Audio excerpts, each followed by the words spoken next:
Coming to you from the airport on my layover in Dublin on the backside of the security event, and what a week it's been. ASSA, ABLOY, and Allegion gave us the same story in two different ways in the same morning. AMAG and SwiftConnect just expanded a partnership that tells you what the $100 billion era actually looks like. Quext and GeoKey are merging into one Quext. Back home in DC, the incident at the Hilton during the White House Correspondents' dinner has me thinking hard about the lack of industry voice in moments that matter. That's a lot. I'm Odess, and this is Secured. Let's get into it.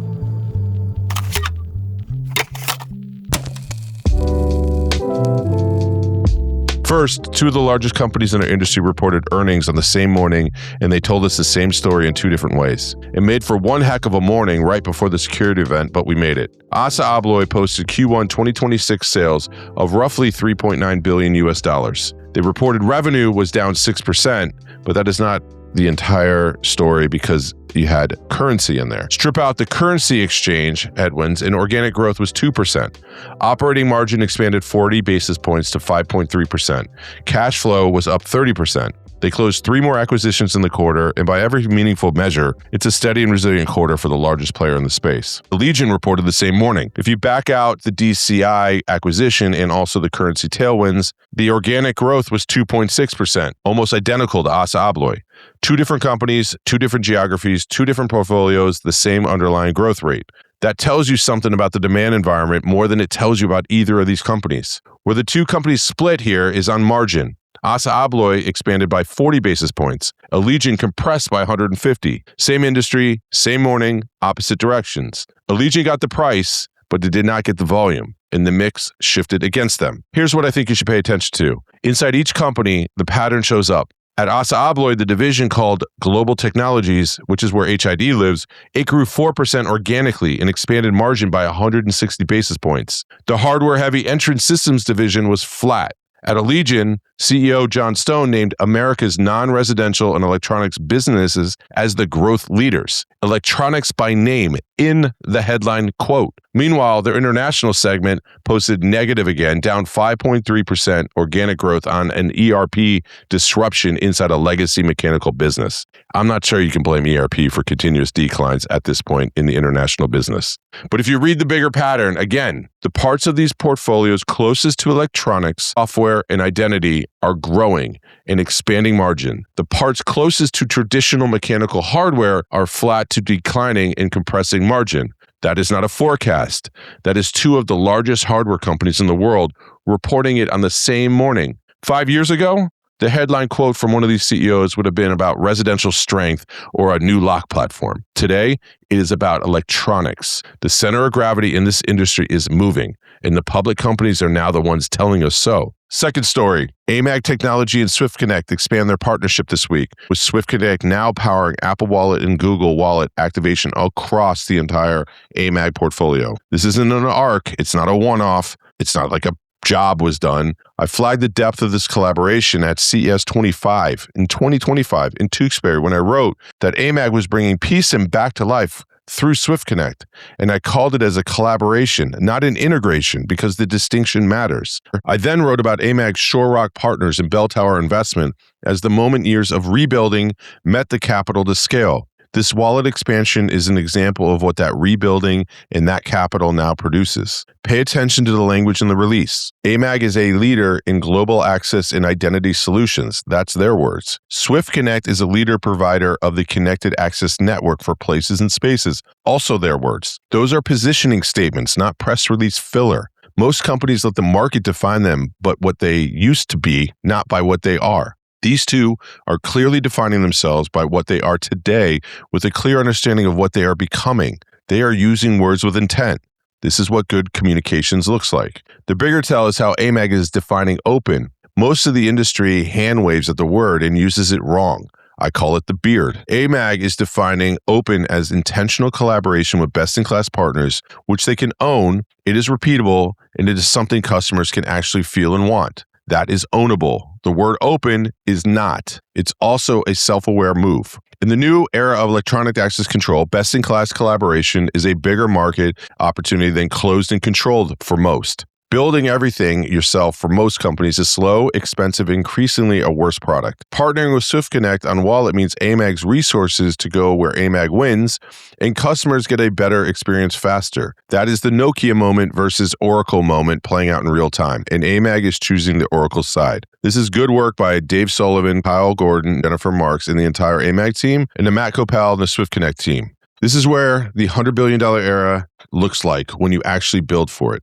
Third up this week, Quex and GeoKey merging to form one Quext, positioning it as one of the most deeply integrated smart community and multifamily residential platforms on the market. The combination brings together Quex's smart building technology, GeoKey's mobile access control, and Homebase, which joined Quex in 2023 and were Blake Miller, one of the best in the industry, into a single unified solution targeting multifamily and commercial projects. The play is clear here. Unify Wi-Fi, access control, and smart building tech under one platform so property teams stop stitching together point solutions and residents stop dealing with friction that comes from it. Not tech for tech's sake, but as a utility that can do more. Dave Gills, CEO of OneQuext, is framing this as a redefinition of what a connected modern community can deliver. Brandon Peterson, formerly CEO of GeoKey, echoes that the goal here is transforming communities, not just connecting devices. This is the consolidation story the multifamily vertical has been building towards. It is a highly fragmented market. It needs some consolidation.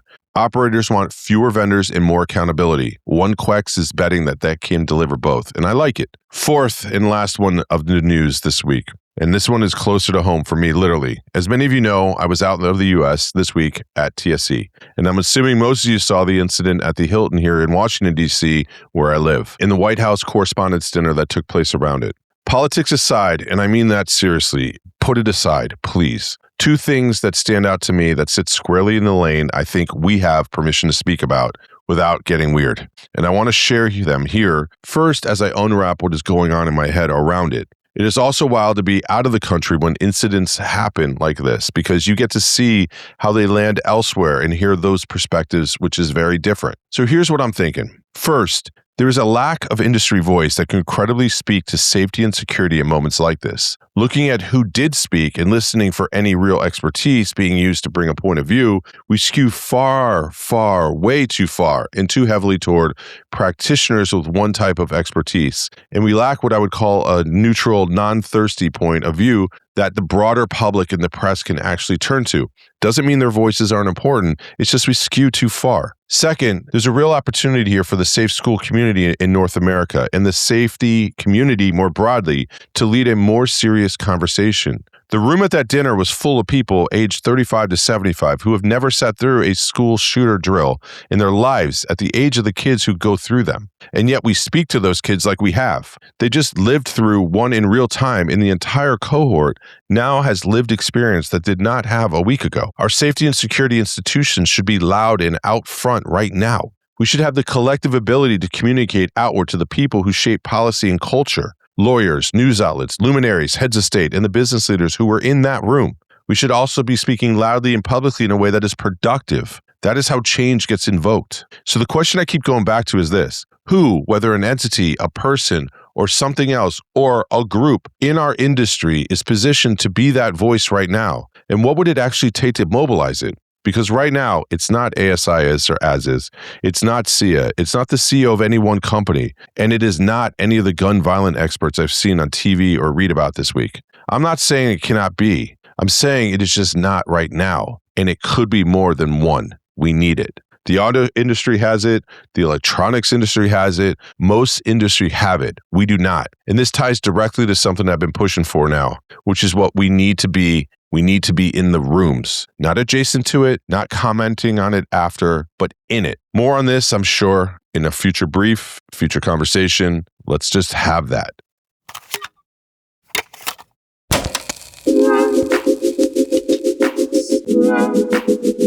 All right, so now if we're moving to the security breakdown and the briefs. This week's briefs in the Access Control Executive Brief was number 143, and Tony Dong is back with a piece titled JCI, The Ghost of Spinoffs, Past, Present, and Future. For some reason or another, the industrial sector has always had a higher frequency of corporate action, particularly divestitures, and spin-offs. It is almost part of the DNA of the space. The most recent high-profile example is General Electric, which split itself into 3 separate entities across aerospace, energy, and healthcare.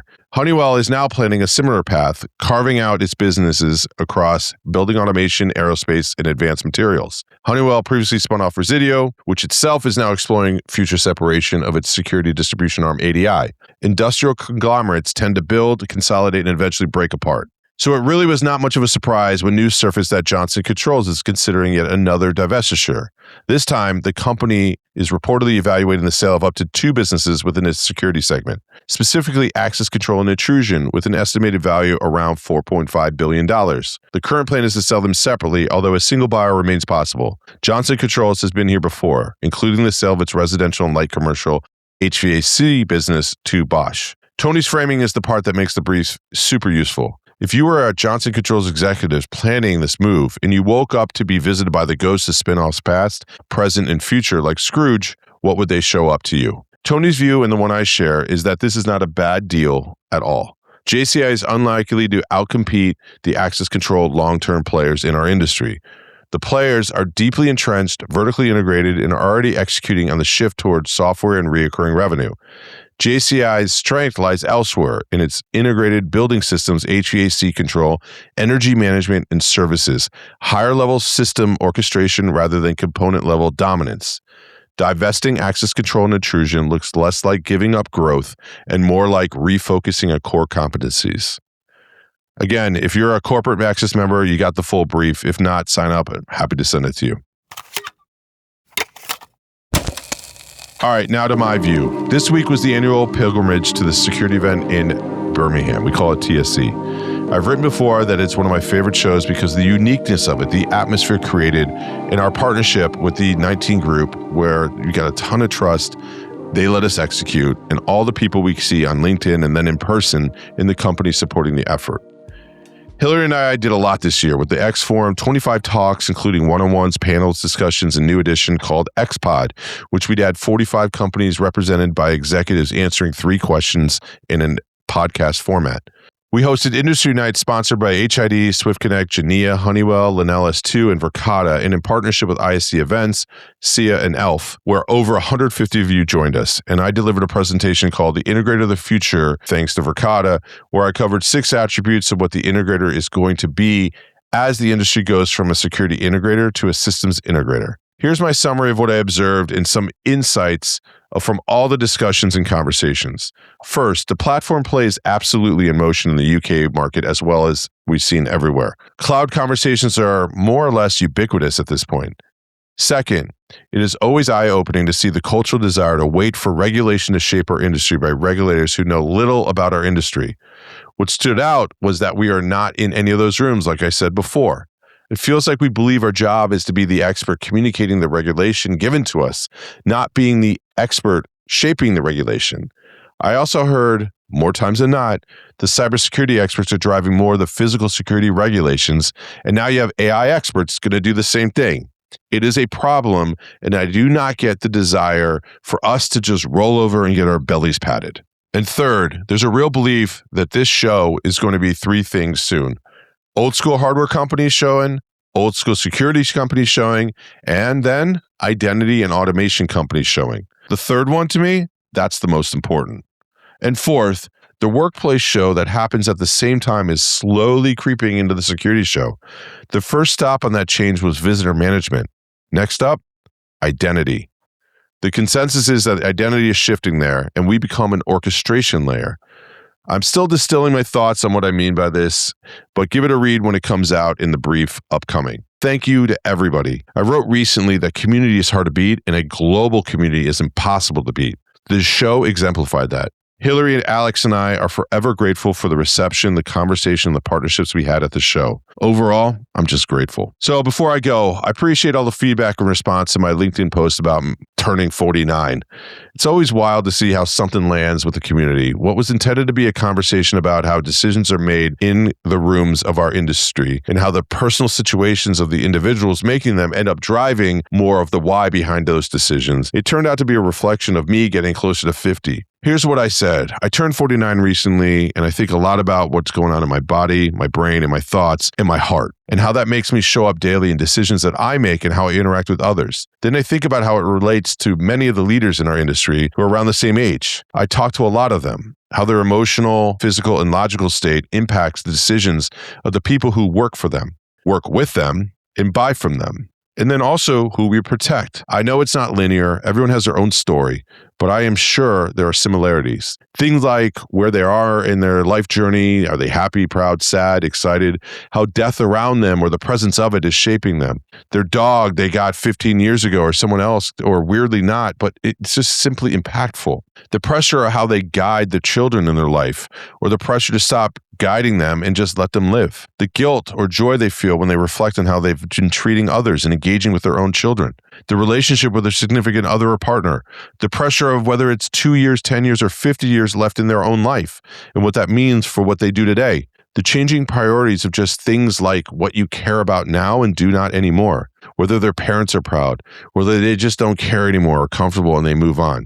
Their health. A lot of things. We want to believe decisions are only made for what is best for the customer, or because of a roadmap, or because intellectually that is what the process and the pattern have told them to do. Some of it comes down to feelings, emotions, morals, motivations, and being a human being at the exact point in life. Some of it may even come down to that hip thing that they won't go away and it hurts like hell and you can't stretch it out because you're at the age now where you have to stretch and it's annoying. And I don't know. I just think about it a lot, and I think it impacts us more than we want to say. All right, time for some rest. If this episode was useful, send it to someone on your team. Until then, keep pushing, keep engaging, and I'll see you next week.